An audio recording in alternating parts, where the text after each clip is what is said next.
اعمال کی اصلاح کرم سے کر دے۔ الحمدللہ رب العالمین والصلاة والسلام علی سید الانبیاء والمرسلین، اما بعد فاعوذ باللہ من الشیطان الرجیم، بسم اللہ الرحمن الرحیم۔ پڑھیے الصلاة والسلام علیک یا رسول اللہ وعلی آلک واصحابک یا حبیب اللہ، الصلاة والسلام علیک یا نبی اللہ وعلی آلک واصحابک یا نور اللہ۔ محبوب کی محفل کو محبوب سجاتے ہیں اور آتے ہیں وہی جن کو سرکار بلاتے ہیں۔ وہ لوگ خدا شاہد قسمت کے سکندر ہیں جو سرور عالم کا میلاد مناتے ہیں۔ سب سے پہلے اس ایک بات سمجھ لیجئے کہ ہم سب کے ایمان کی جان کیا ہے۔ What is the essence of over ایمان، پلر آف اوور ایمان۔ ایمان کمپلیٹ کب جا کر ہوتا ہے؟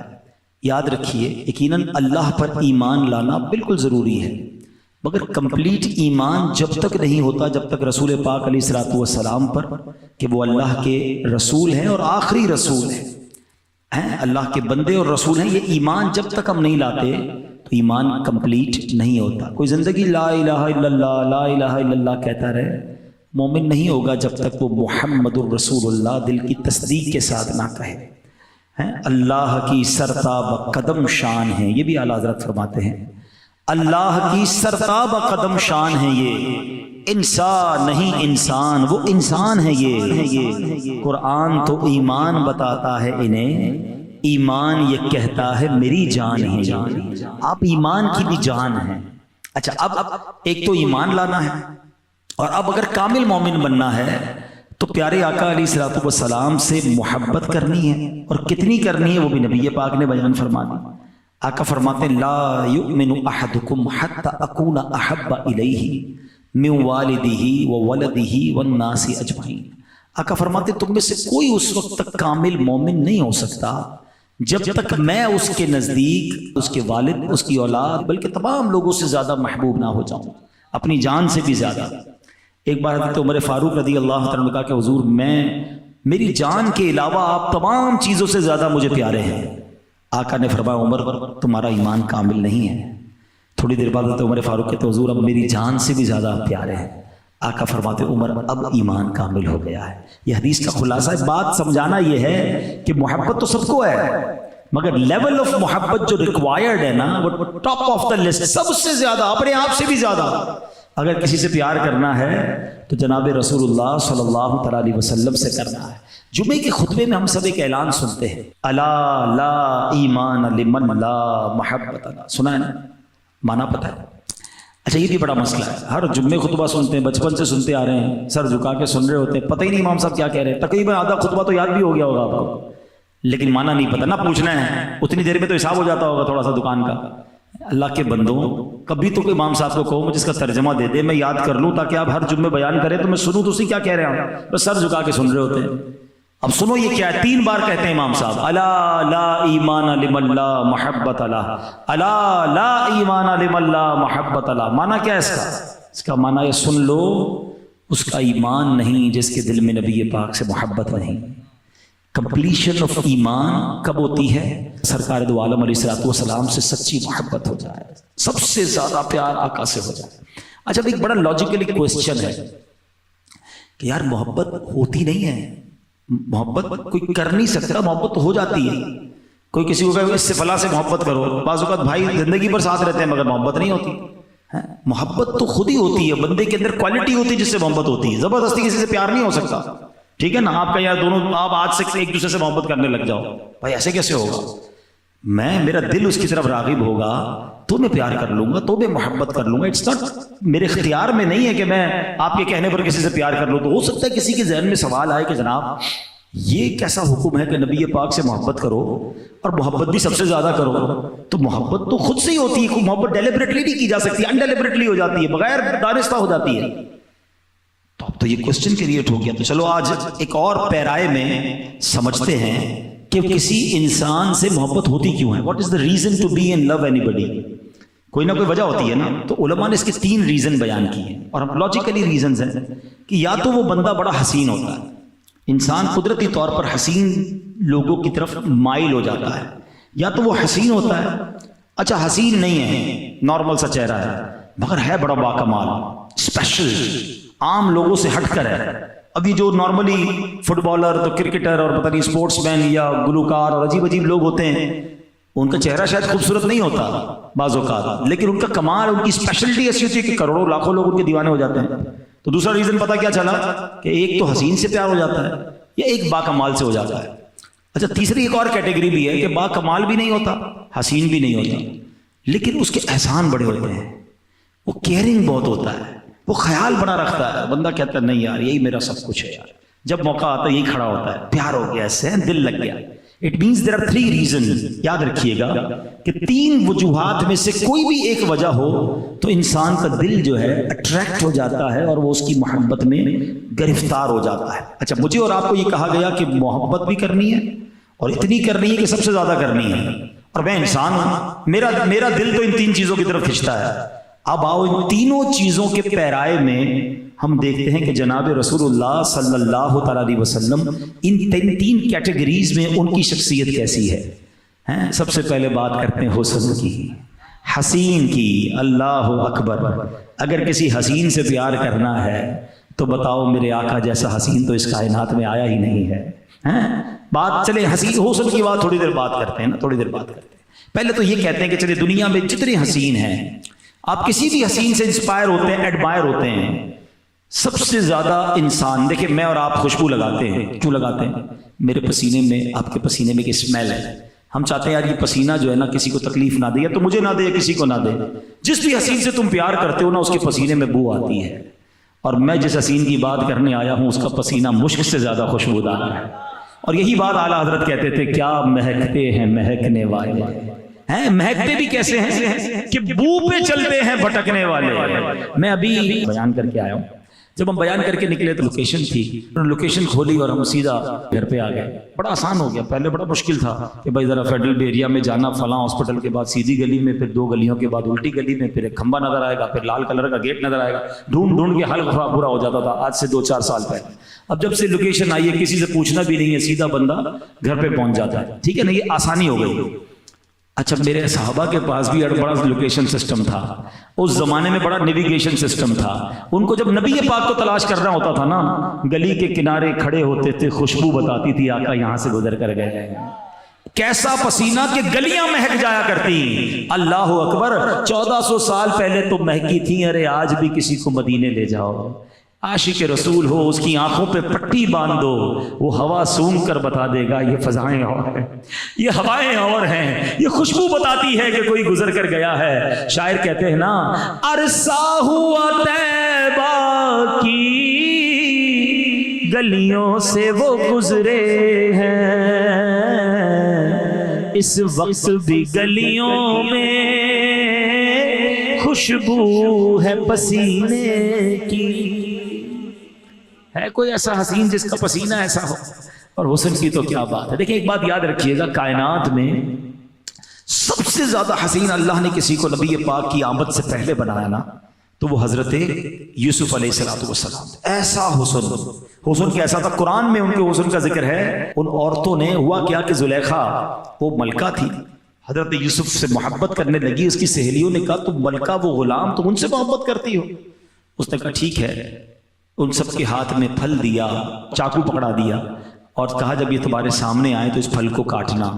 جب وہ قریب سے گزرے, آپ کا حسن ایسا تھا کہ عورتوں نے پھل کاٹتے کاٹتے اپنی انگلیاں بھی کاٹ دی. اور یہ قرآن میں ذکر ہے کہ جب عورتوں نے یوسف کو دیکھا اس کی بڑائی بولنے لگیں اور اپنے ہاتھ کاٹ لیے اور بولی اللہ کو پاکی ہے, یہ تو جنس بشر سے نہیں, یہ تو نہیں مگر کوئی معزز فرشتہ, یہ تو فرشتے جیسے دکھتے, اتنا خوبصورت چہرہ.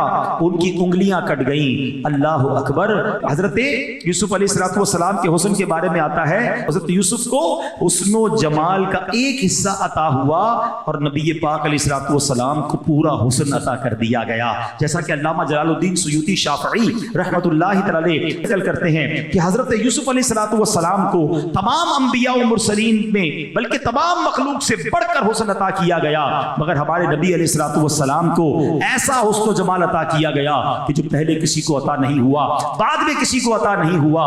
بلکہ سنو، بی بی عائشہ صدیقہ فرماتی ہیں کہ اگر زلیخا کو ملامت کرنے والی عورتیں جناب رسول اللہ کی نورانی پیشانی دیکھ لیتی تو ہاتھوں کو کاٹنے کی بجائے اپنے دلوں کو کاٹنا پسند کرتی. اعلیٰ حضرت کہتے ہیں حسن یوسف پہ کٹیں مصر میں انگشت زنا. اب یہ اس شعر کی خوبصورتی تو ایسی ہے کہ شاید میں پورا بیان ہی اس پہ کروں تو سمجھنا ہے اور نکل جائے گی بات، لیکن اشارہ کر دیتا ہوں. آپ کہتے ہیں حسن یوسف پہ کٹیں مصر میں انگشت زنا، سر کٹاتے ہیں تیرے نام پہ مردان عرب. یا رسول اللہ، آپ کی شان یہ ہے. یقیناً حسن یوسف کمال کا تھا کہ عورتوں نے، مصر کی عورتوں نے اپنی انگلیاں بے ساختہ کاٹ لی. ذرا سمجھیے گا شعر کی خوبصورتی کو، جو شاعری کو سمجھتے ہیں ایمان تازہ ہوگا، اعلیٰ حضرت سے محبت بڑھ جائے گی. آپ کہتے ہیں حسن ایک کیا چیز ہے؟ حسن ہے. کس کا ہے؟ یوسف کا ہے. کاٹی نہیں، کٹ گئی انڈیلیبریٹلی. کیا کٹی؟ انگلیاں. کس کی انگلیاں؟ عورتوں کی. عورتیں کدھر کی تھی؟ مصر کی. 6 سے 7 باتیں آپ نے بیان کی ہیں، ان باتوں کو سامنے رکھیے گا. اس نے یوسف پہ کٹی مصر میں انگشت زنا، 6 باتیں آپ نے بیان کر دی. مگر آپ کہتے ہیں حضور وہاں تو حسن تھا، یہاں تو صرف نام ہے. دیکھ کر انگلیاں کاٹی نا، یہاں نام پر، اور کٹنا اور ہے اور کٹانا اور ہے. ایک بار کٹنا اور ہے، بار بار کٹانا اور ہے. ادھر عورتوں نے کٹائی، ادھر مرد کٹا رہے ہیں. ادھر انگلیاں کٹوائیں، آقا ادھر تو سر کٹا رہے ہیں. وہ مصر کی عورتیں تھی، یہ عرب کے مردان عرب ہے. کیا بات ہے میرے آقا کے حسن کی یا رسول اللہ صلی اللہ تعالی علیہ وسلم. اچھا حسن کیسا؟ یہ تو نبی پاک علیہ الصلوۃ کا حسن صحابہ نے بھی دیکھا نا. انہوں نے کیا بیان کیا؟ حضرت برہ بن عازب رضی اللہ تعالیٰ عنہ فرماتے ہیں کان رسول اللہ احسن الناس وجہا واحسنہ خلقا. آپ کہتے ہیں نبی پاک تمام لوگوں میں خوبصورت ترین اور سب سے اچھے اخلاق کے مالک تھے. اللہ اکبر. بی بی عائشہ صدیقہ رضی اللہ تعالیٰ عنہا آپ تو گھر میں ہی ہوتی تھی نا، نبی پاک کا چہرہ دیکھ کر فرماتی کہ میرے آقا سب سے زیادہ خوبصورت اور خوش رنگ تھے. مزید فرماتی لم یصفہ واصف الا شبہ وجہہ بالقمر لیلۃ البدر.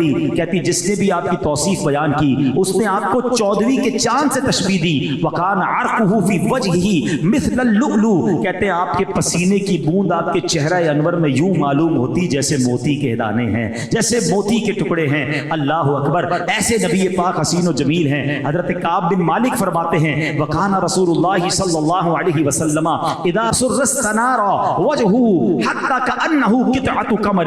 جب رسول پاک خوش ہوتے تو چہرہ انور خوشی سے دمک اٹھتا، یوں معلوم ہوتا جیسے چاند کا ٹکڑا ہے. اصل میں شاعروں کے لیے مثال دینے کے لیے چاند کے علاوہ کوئی چیز ملتی نہیں، ورنہ سچی بات یہ ہے چاند کی طرح ان کو ہم کہیں تو مجرم ہیں، کیونکہ ان کی چوکھٹ پر چاند خود سوالی ہے. آقا علیہ الصلوۃ والسلام تو وہ ہیں کہ جدھر اشارہ فرما دیتے ادھر چاند گھوم جایا کرتا. حضرت عباس یہ نبی پاک کے مبارک چچا ہے.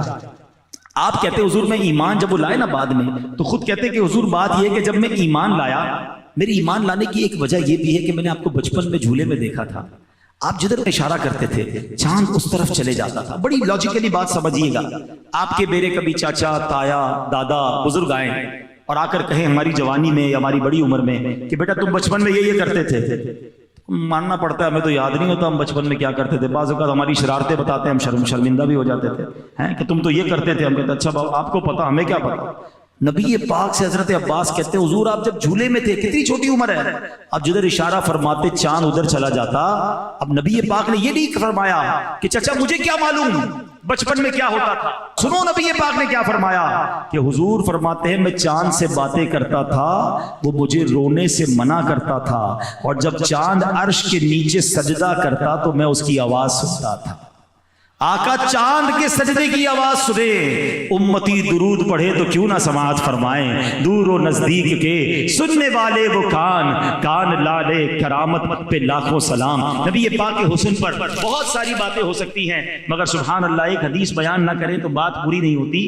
حضرت جابر بن سمورہ 14ویں رات کا چاند تھا، اندھیری رات ہوتی ہے. اب دیکھیں جب گاؤں ویلیج پہ جائیں تو چاند بھی بڑا پیارا لگتا ہے, تارے بھی بڑے پیارے لگتے ہیں. اب تو لائٹیں وغیرہ شہر میں ہوتی ہے, ہمیں چاند اور تاروں کی اتنی خوبصورتی نظر نہیں آتی, مگر ویلیج کے اندر, گاؤں کے اندر, اب وہ ریگستانی علاقے تھے, لائٹنگ تو اس زمانے میں تھی نہیں. کہتے ہیں ایک رات میں نکلا, 14ویں رات کا چاند چمک رہا تھا, اور میں نے اچانک دیکھا کہ نبی پاک بھی جلوہ فرما تھے.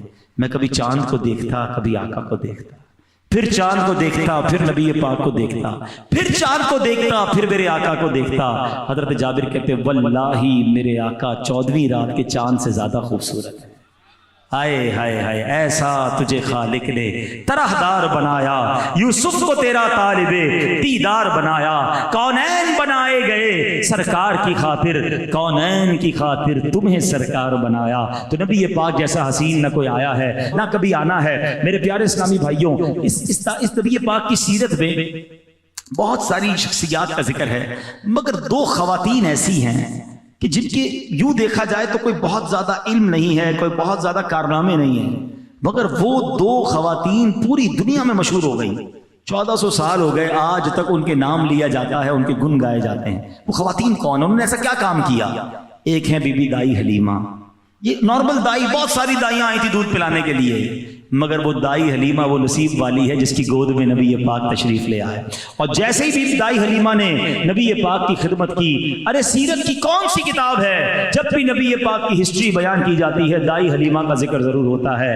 یہ کہتی تھی گھر گھر میں جا کر حلیمہ, میرے گھر میں خیر الورا گئے ہیں, بڑے اوج پر ہے میرا اب مقدر, میرے گھر میں نور خدا گئے.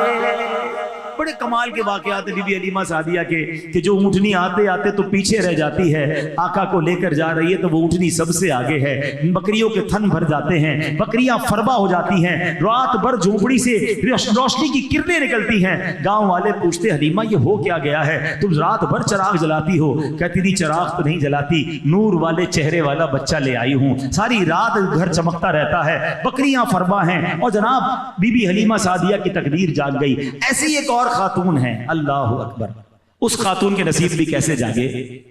ہجرت کا وقت ہے, نبی پاک علیہ الصلوۃ والسلام حضرت ابوبکر صدیق کے ساتھ مکہ پاک سے مدینہ طیبہ جا رہے تھے.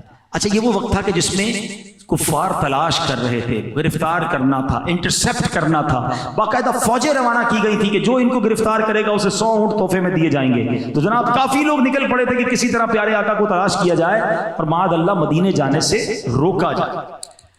اب اسی دوران راستے میں سفر کرتے کرتے کرتے ایک خیمہ نظر آیا. اس خیمے میں ایک خاتون تھی اور وہ خاتون کا کام ہی کھانا وغیرہ مسافروں کو بیچنا تھا. تو پیارے آقا علیہ الصلوۃ والسلام اور حضرت ابوبکر صدیق ان کے گھر گئے اور پوچھا کچھ کھانے کو ہے؟ تو کہا کھانے کو تو کچھ بھی نہیں ہے. تو ایک بکری کھڑی تھی جس کے تھن بھی سوکھے ہوئے تھے, بڑی لاغر سی تھی.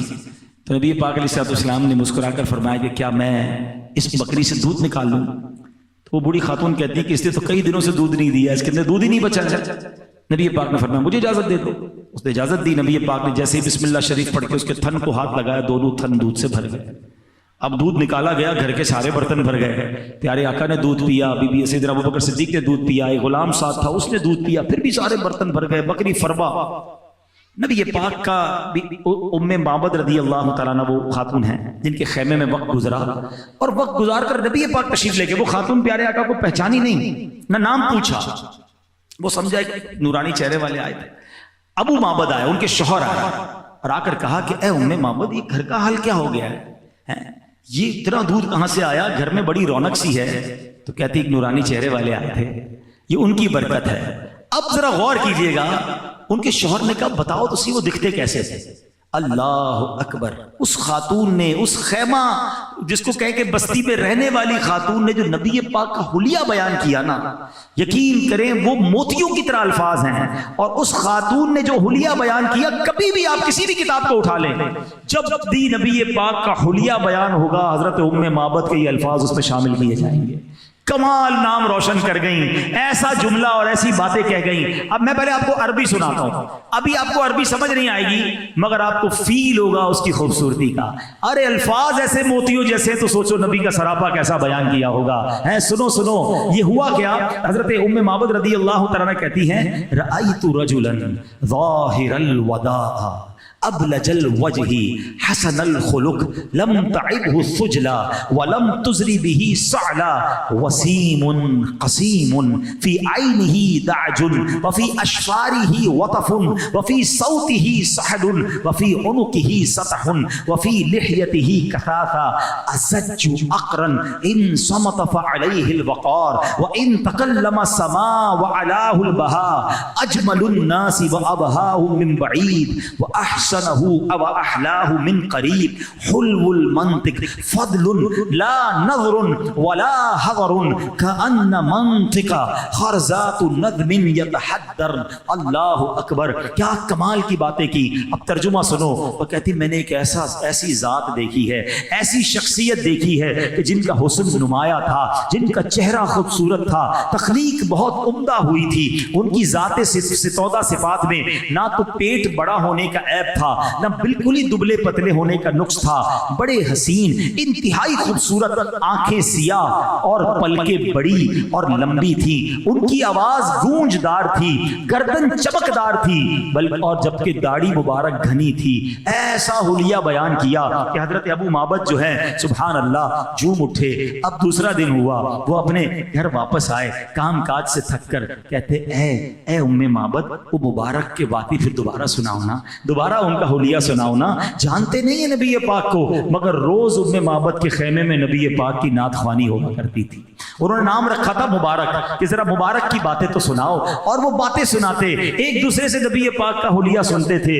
اور اللہ اکبر، مورخین نے لکھا کہ پھر یہ دونوں مدینہ پاک بھی حاضر ہوئے بعد میں جا کر، اور نبی پاک کے ہاتھوں ایمان بھی قبول کیا۔ تو کہنے کا مقصد یہ ہے کہ جس نے بھی آقا کا چرچا، آقا علیہ الصلوۃ والسلام کا نام لیا، نبی پاک کے گن گائے، اللہ نے اس کے ناموں کو بلند کر دیا۔ یہ خیمہ میں رہنے والی خاتون ہیں، مگر آج ہم ان کا نام بھی لے رہے ہیں، ان کا ذکر بھی کر رہے ہیں، کیونکہ انہوں نے اپنے نام کو جوڑا نبی پاک سے، انہیں ذکر کیا پیارے آقا علیہ الصلوۃ والسلام کا۔ شاعر کہتے ہیں نا، ان کے جو غلام ہو گئے وقت کے امام ہو گئے، نام لیوا ان کے جو ہوئے ان کے اونچے نام ہو گئے۔ جس نے نبی پاک کا نام لیا، عزت کے ساتھ لیا، احترام کے ساتھ لیا، اللہ نے اس کے نام بھی اونچے کر دیے۔ پھر آتا ہوں اپنے ٹاپک کی طرف کہ اگر واقعی کسی حسین سے محبت کرنی ہے تو میرے آقا جیسا حسین دنیا میں کوئی نہیں آیا، بلکہ سچی بات یہ ہے حسن تو کامل جب ہوتا ہے جب نبی پاک کے قدموں پر حاضری دیتا ہے۔ سبحان اللہ، بریلی کے تاجدار نے اس سراپے کا کیسا نقشہ کھینچا، فرماتے سنو آنکھیں کیسی تھیں، فرماتے ہیں جس طرف اٹھ گئی دم میں دم آ گیا، اس نگاہ عنایت پہ لاکھوں سلام، ہونٹ کیسے تھے پتلی پتلی گلے قدس کی پتیاں، ان لبوں کی لطافت پہ لاکھوں سلام، وہ زبان کیسی تھی، وہ زبان جس کو سب کن کی کنجی کہیں، اس کی نافذ حکومت پہ لاکھوں سلام۔ پیارے آقا کا دہن کیسا تھا، کہتے وہ دہن جس کی ہر بات وحی خدا، چشمہ علم و حکمت پہ لاکھوں سلام۔ وہ ہاتھ کیسے تھے جن کو بارے دو عالم کی پرواہ نہیں، ایسے بازو کی قوت پہ لاکھوں سلام۔ پیارے آقا کے چہرہ انور کی رنگت کیسی تھی، فرماتے جس کی رنگت سے بے رنگے رنگے گئے، اس چمک والی رنگت پہ لاکھوں سلام۔ بچپن کیسا تھا، اللہ اللہ وہ بچپنے کی پھبن، اس خدا بھاتی صورت پہ لاکھوں سلام۔ شکم مبارک کیسا، فرماتے کل جہاں ملک اور جو کی روٹی غذا، اس شکم کی قناعت پہ لاکھوں سلام۔ مبارک کان کیسے تھے، دور و نزدیک کے سننے والے وہ کان لالے، کرامت پہ لاکھوں سلام۔ تو ایسا سراپا، ایسی حسین شخصیت، تو کیوں نہ ان سے دل و جان سے پیار کیا جائے۔ اب آؤ دوسرا ریزن، حسین ہوتا ہے تو پیار ہوتا ہے، دوسرا ریزن یہ ہے کہ با کمال ہوتا ہے تو محبت ہو جاتی ہے۔ آئے ہائے، کیا نبی پاک سے زیادہ با کمال کوئی دنیا میں ہے؟ کمال کو کمال عطا کرنے والی ذات میرے آقا علیہ الصلوۃ والسلام ہیں۔ کمال تو کیسا کہ زمین پر کھڑے ہو کر چاند کو اشارہ کریں تو دو ٹکڑے ہو جائے، دعا فرمائے تو ڈوبا سورج پلٹ کر آ جائے، آقا اشارہ فرمائے تو بارش برسے، اشارہ فرمائے تو بارش رک جائے۔ اللہ اکبر، دنیا میں بڑے طاقتور لوگ دیکھے، کوئی محلے میں طاقت رکھتا ہے، کوئی شہر میں طاقت رکھتا ہے، کوئی ملک کا سربراہ ہوتا ہے، ارے دنیا میں ایسا کوئی نہ دیکھا جو زمین پر کھڑے ہو کر چاند کو اشارہ کرے تو چاند آرڈر ماننے لگ جائے۔ ایسا کمال رب نے اپنے حبیب علیہ الصلوۃ والسلام کو عطا فرمایا. اور صحابہ کرام علیہ رضوان کا عقیدہ بھی یہی تھا کہ آپ سے زیادہ با کمال اور اللہ کی عطا سے آپ جیسا با اختیار بھی کوئی نہیں. اگر کسی کی پنڈلی ٹوٹ جاتی, ہاتھ ٹوٹ جاتا, آقا کی بارگاہ میں آتے, آقا ہاتھ لگا دیتے, پنڈلی لگا دیتے. ابو قتادہ رضی اللہ عنہ کی آنکھ نکل گئی, نبی پاک لعاب دہن لگا کر آنکھ لگا دیتے. ہم تو سرجن کے پاس جاتے ہیں اور صحابہ نبی پاک کی بارگاہ میں جاتے. مدینے کے لوگ آتے کہتے حضور کنواں کھودا ہے, پانی کھارا ہے, آج تو فلٹر پلانٹ لگانا پڑتا ہے. آقا تشریف لے جاتے, مبارک لعاب دہن کلی کر کے پانی اس میں ڈالتے, وہ پانی میٹھا ہو جایا کرتا. کس کمال کی بات کروں. نبی پاک علیہ الصلوۃ والسلام کی بارگاہ میں رات ہو گئی, صحابہ بیٹھے تھے, کہتے حضور رات کا وقت ہے, واپس گھر جانا ہے. ہم سب بھی ابھی گھر جائیں گے, کوئی موٹر سائیکل پر جائے گا, کوئی گاڑی پر جائے گا. موٹر سائیکل پر بھی لائٹ لگی ہے, گاڑی میں بھی لائٹ لگی ہے. تصور کرو جب عرب کے صحرا تھے, واپس جانا ہے. صحابہ کہتے حضور روشنی کا انتظام نہیں ہے. نبی پاک نے ایک لکڑی وہ ایک صحابی کو پکڑا دی اور جیسے ہی ہاتھ لگایا وہ ٹارچ کی طرح روشن ہو گئی, اس سے نور نکلنے لگا. دونوں صحابی ڈنڈی پکڑ کر اپنے گھر کی طرف جانے لگے. جیسے آگے گئے ایک جگہ ایسی آئی, ایک صحابی کا گھر رائٹ, دوسرے صحابی کا گھر لیفٹ کی طرف تھا. لکڑی ایک تھی, ایک صحابی لے جاتے, دوسرے گھر کیسے جاتے. صحابہ کا عقیدہ دیکھو, ایک اور ڈنڈی اٹھاتے ہیں, اس لکڑی سے لگاتے ہیں, دوسری بھی روشن ہو جاتی ہے. کس کمال کی بات کروں. اللہ اکبر. بریلی کے تاجدار لکھتے ہیں نا, وہ کمال حسن حضور ہے کہ گمان نقص جہاں نہیں, یہی پھول خار سے دور ہے, یہی شمع ہے کہ دھواں نہیں. میں نثار تیرے کلام پر ملی یوں تو کس کو زبان نہیں. وہ سخن ہے جس میں سخن نہ ہو, وہ بیان ہے جس کا بیان نہیں. تیرے آگے یوں ہے لبے لچے, وہ سہا عرب کے بڑے بڑے, کوئی جانے منہ میں زبان نہیں, نہیں بلکہ جسم میں جان نہیں. تو اگر کسی با کمال سے محبت کرنی ہے تو آقا علیہ الصلوۃ والسلام سے زیادہ با کمال کوئی اور نہیں. بلکہ سنو, یہ کمال کا سلسلہ ختم نہیں ہوا, ابھی تو محشر میں کمال دیکھنا ہے, ابھی تو محشر میں طاقت دیکھنی ہے, ابھی تو نبی پاک کا یہ سمجھیے کہ کیا مقام محمود ہے وہ دیکھنا ہے. سرور کائنات علیہ الصلوۃ والسلام کو محشر میں کیا عطا ہوگا. اعلیٰ حضرت کہتے ہیں عرش حق ہے, مسند رفعت رسول اللہ کی دیکھنی ہے, حشر میں عزت رسول اللہ کی, لا و رب العرش جس کو جو ملا ان سے ملا. بٹتی ہے کونین میں نعمت رسول اللہ کی, ٹوٹ جائیں گے گناہگاروں کے فوراً کہتو بند, حشر کو کھل جائے گی طاقت رسول اللہ کی. ارے اس دن تو نبی پاک کی شان بتائی جائے گی. ایک اور شاعر لکھتے ہیں, what is the reason to create, محشر کا میدان سجانے کا مقصد کیا ہے. اللہ اکبر. وہ کہتے ہیں فقط اتنا سبب ہے انعقاد بزم محشر کا. there is only one reason to create a میدان of محشر on the day of judgment. ایک ہی ریزن ہے, فقط اتنا سبب ہے انعقاد بزم محشر کا. آقا تمہاری شان محبوبی دکھائی جانے والی ہے. ساری دنیا کو بتانا ہے نا میرے محبوب کی شان کیا ہے. بڑا لاجیکل سوال ہے جناب, یہ اتنا محشر سجانے کی کیا ضرورت ہے. قبر سے نکلیں, رپورٹ کارڈ ہاتھ میں دے دیں, تم جنت میں جاؤ, تم دوزخ میں جاؤ. یہ میدان محشر سجایا جائے گا, اعمال نامے دیے جائیں گے, اور پھر شفاعت ہوگی, پھر پتہ چلے گا کون جنت میں کون دوزخ میں. ارے جناب یہ سب ہو جاتا تو بے ایمانوں کو کیسے پتہ چلتا کہ محبوب کی شان کیا ہے. وہاں سب دیکھیں گے, اور مزے کی بات بتاؤں, وہاں سب مان بھی جائیں گے کہ ہاں مانتے ہیں کہ یہ رسول اللہ کے رسول ہیں اور انہی کی چلنی ہے, مگر اس دن مانی نہیں جائے گی. اعلیٰ حضرت کہتے ہیں آج لے ان کی پناہ, آج مدد مانگ ان سے. اس دن کا ماننا کام نہیں آنا, آج لے ان کی پناہ, آج مدد مانگ ان سے, پھر نہ مانیں گے قیامت میں اگر مان گیا. قیامت میں تو سارے مان جائیں گے نا. تو سبحان اللہ, اگر کمال با کمال سے محبت کرنی ہے تو سبحان اللہ کمال تقسیمی دربار مصطفیٰ سے ہوتا ہے, تو پھر ان سے محبت کیوں نہ کی جائے. تیسرا ریزن جو ہے کہ اگر کوئی بڑا اسپیشل خیال کرنے والا ہو, کیئر کرنے والا ہو, ہمارے پر احسان کرنے والا ہو, تو بندہ اس سے محبت کرتا ہے. اللہ اکبر.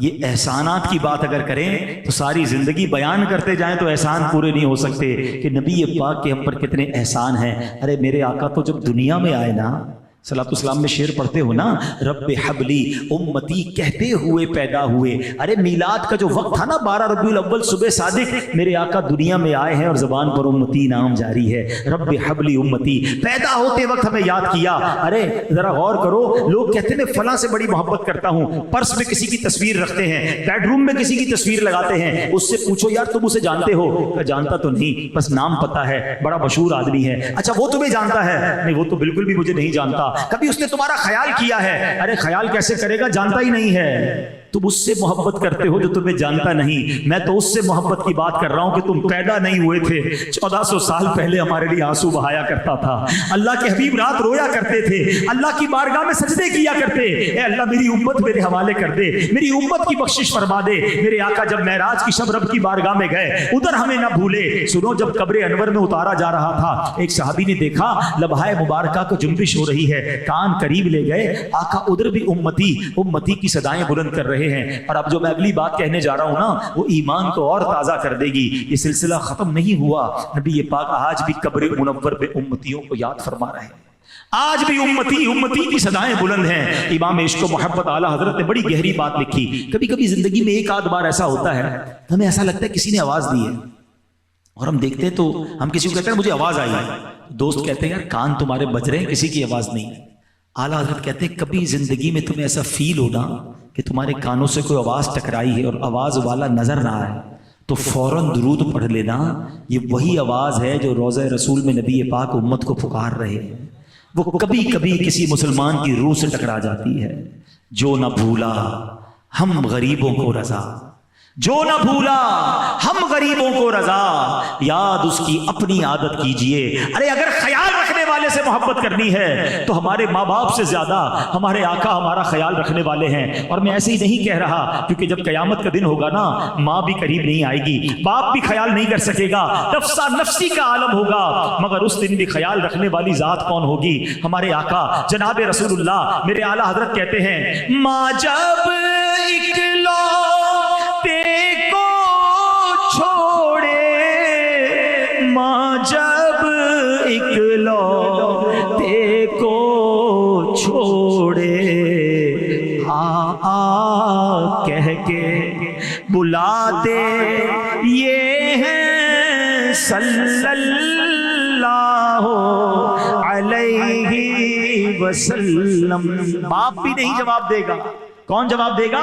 باپ جہاں بیٹے سے بھاگے، باپ جہاں بیٹے سے بھاگے، لطف وہاں فرماتے یہ ہیں صلی اللہ علیہ وسلم۔ ادھر تو گناہ کھلیں گے نا، گناہگار پریشان ہوں گے، محسن سے پیار کرنا ہے نا۔ دیکھو اس دن آقا کیا کریں گے، اپنی بنی ہم آپ بگاڑے، اپنی بنی ہم آپ بگاڑے، کون بنائے بناتے یہ ہیں صلی اللہ علیہ وسلم۔ بہت پیاس لگے گی محشر کے دن، العطش العطش، ہائے پیاس کی صدائیں بلند ہوں گی۔ کون پلائے گا پانی؟ حوض کوثر کس کو عطا ہوگا؟ ٹھنڈا ٹھنڈا میٹھا میٹھا، ٹھنڈا ٹھنڈا اور میٹھا میٹھا، پیتے ہم ہیں پلاتے یہ ہیں صلی اللہ علیہ وسلم۔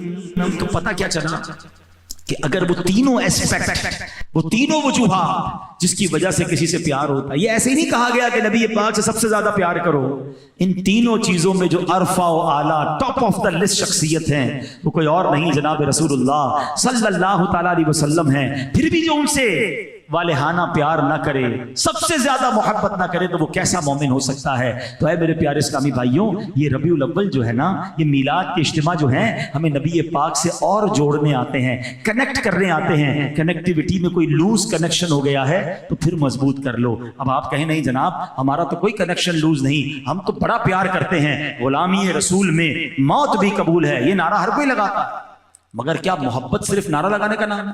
گھر میں صرف لائٹیں لگ گئیں، پرچم لگ گیا، میلاد کر لیا، نیاز پکا لی، لنگر کھلایا، بہت اچھی بات، یہ سارے کام اچھے ہیں، مگر یہ کام ہی کافی نہیں ہے۔ ٹھیک ہے نا. میں کہوں کہ میں جب جناب رسول اللہ سے بڑی محبت کرتا ہوں، جس سے محبت ہوتی ہے نا اس کی بات بھی مانی جاتی ہے. کبھی ایسا ہوتا ہے کہ میں محبت کسی سے کروں اور اس کی ایک بات بھی نہ مانوں؟ بلا تمثیل سمجھاتا ہوں. ایک بچہ آپ کو ملے اور کہے کہ جناب میں اپنے والد سے بڑی محبت کرتا ہوں، جب بھی ملے ایک ہی بات کہ میں اپنے ابو کا دیوانہ، میں ابو پر جان قربان کر دوں. تھوڑے دنوں بعد اس کے ابا آپ کو مل جائیں، آپ والد صاحب سے کہیں یار ہماری آپ کے بچے سے ملاقات ہوئی، بہت محبت کرتا ہے آپ سے، جب ملتا ہے آپ کی بات کرتا ہے، کہتا ہے میں ابو پر جان قربان کر دوں. اللہ اکبر. وہ والد کہے کہ ایک نمبر کا جھوٹا ہے، میری تو ایک بات بھی نہیں مانتا، میں جو کہتا ہوں اس کو الٹا ہی کرتا ہے. اب آپ کیا کہیں گے یار کیسا آدمی ہے؟ ہمیں کہتا ہے ابا سے محبت ہے، ابا پریشان ہے، ابا کی بات ہی کوئی نہیں مانتا. بلا تمثیل سمجھانے کے لیے ہم روز نعرہ لگا رہے ہیں غلامی رسول میں موت بھی قبول ہے، آقا میرے آقا پر جان قربان. مگر کیا جو نبی پاک نے فرمایا اس پر عمل ہو رہا ہے؟ ذرا غور کریں نا. پھر کیسی محبت ہے؟ صرف زبانی محبت. آقا فرمائے جعلت قرۃ عینی فی الصلاۃ، نماز میں میری آنکھوں کی ٹھنڈک ہے. یہ محبت کا نعرہ لگانے والا اس کی نمازیں قضا ہو رہی ہیں. نبی پاک فرمائے من غش فلیس منا، دھوکہ دینے والا ہم میں سے نہیں. اس کو ذرا سا موقع ملے تو جناب جھوٹ بولنے کے لیے تیار ہے، کسی بھی طریقے سے پیسے آنے چاہیے، کوئی بھی معاملہ کرنے کے لیے تیار ہے. حرام روزی کا نبی پاک نے منع فرمایا. ادھر ہر دوسرا آدمی حرام کمانے کے چکر میں ہے. سوچو نا، آقا سچی بات سکھائیں اور ادھر آقا کا عاشق کہلانے والا جھوٹ پہ جھوٹ بولی جا رہا ہو، زبان پہ گالیاں ہوں. یہ کیسی غلامی ہے؟ دیکھیے سچی محبت پتہ کیا ہے؟ میں آپ کو ایک لاجیکلی آخری بات بیان ختم کر رہا ہوں. میں کس سے محبت کرتا ہوں نا، یہ بتانے کی ضرورت نہیں ہوتی، خود ہی سامنے والے کو پتہ چل جاتا ہے. اس کو میں ایگزامپل کے ذریعے سمجھاتا ہوں. آپ کو کوئی کبھی ایسے دوست ملتا ہوگا جو ہر تھوڑی دیر بعد اپنے بچے کی بات کرتا ہوگا، میرا بچہ ایسا، میرا بچہ ایسا، میرا بیٹا ہے بڑا پیارا. آپ کو تھوڑی دیر میں پتہ چل جائے گا یار یہ اپنے بچے سے بڑی محبت کرتا ہے، کیونکہ اس کی ہر تھوڑی دیر بعد بچے کی بات یہ کرتا ہے. ٹھیک ہے، اب میرے بارے میں کیسے کسی کو پتا چلے کہ میں کس سے محبت کرتا ہوں؟ مجھ سے کوئی بات کرے تو میری زبان پر نبی پاک کا ذکر ہو، میری زبان پیاری ہو، میری زبان سنت کے مطابق گفتگو کرتی ہو، مجھے دیکھے تو میرا سراپا بتا دے. آج کل تو پرابلم یہ ہے معذرت کے ساتھ، بعض اوقات کچھ نوجوانوں سے ملاقات کے بعد سوچ میں بندہ پڑ جاتا ہے یار سلام کرے کہ نہ کرے، پتہ نہیں مسلمان ہے کہ نہیں، کیونکہ اوپر سے لے کے نیچے تک مسلمانوں والی کوئی چیز ہی نہیں ہے، نہ چہرہ مسلمانوں والا، نہ لباس مسلمانوں والا. اچھا پھر بندہ کہتا ہے یار جسم میں تو کچھ نظر نہیں آ رہا، کچھ بات کرتے ہیں، بات سے پتہ چلے گا مسلمان ہے کہ نہیں. تو بات شروع کرے تو زبان پہ بھی کوئی مسلمانوں والی بات نہیں، نہ سلام ہے، نہ ماشاء اللہ ہے، نہ انشاءاللہ، ابے تبے تو تڑا گالم گلوچ. بندہ بولے یار باتوں سے بھی مسلمان نہیں لگ رہا، چلو گھر چلتے ہیں. گھر جائیں گے تو کوئی گھر پہ کوئی ایسی چیز نظر آ جائے گی جو مسلمانوں والی ہوگی، تو کمرے میں داخل ہو تو فلم ایکٹر کی تصویر ہے جناب، گھر میں بھی کوئی نظر نہیں آ رہا اسلام کی تصویر. مجھے بتاؤ نا یہ کیسی غلامی ہے نبی پاک کی کہ مجھے دیکھ کر مجھ سے مل کر بھی نہیں پتا چل رہا میں کس کا امتی ہوں. مزہ پتہ ہے کیا ہے؟ مجھے تعارف نہ کرانا پڑے. بعض لوگ یقین کریں جب تک نام نہیں بتاتے پتہ نہیں چلتا مسلمان ہے. ہونا یہ چاہیے کہ مجھ سے نام کوئی پوچھے نہ پوچھے، مجھے دیکھ کر بتا دے یہ نبی پاک کا امتی جا رہا ہے، آقا کا غلام جا رہا ہے. وہ شاعر کہتے ہیں نا فنا اتنا تو ہو جاؤں میں تیری ذات عالی میں، آقا فنا اتنا تو ہو جاؤں میں تیری ذات عالی میں، جو مجھ کو دیکھ لے اس کو تیرا دیدار ہو جائے. دیکھ کر پتہ چل جائے کہ اس کا بتانا کیوں پڑے گا بھائی مجھے؟ اگر واقعی آقا کا غلام ہوں، نبی پاک کا عاشق ہوں، میری باتیں بتائیں گی، میرا انداز بتائے گا، میری سچائی بتائے گی، میرا کاروبار بتائے گا، میرا گھر بتائے گا، میرا انداز بتائے گا کہ میں کس کا امتی ہوں. الٹے کام کرنے والا کہے کہ میں عاشق رسول. پلیز بہرحال یہ ساری پیاری باتیں دعوت اسلامی کے پیارے ماحول میں سکھائی جاتی ہیں. مدنی چینل دیکھیں تو اس طرح کے مزید بیان سنیں گے تو دل کی حالت بدلنا شروع ہوگی. اللہ پاک ہم سب کو عمل کرنے کی توفیق عطا فرمائے. صلو علی الحبیب صلی اللہ تعالی علی محمد صلی اللہ علیہ وسلم. میرے اعمال کی اصلاح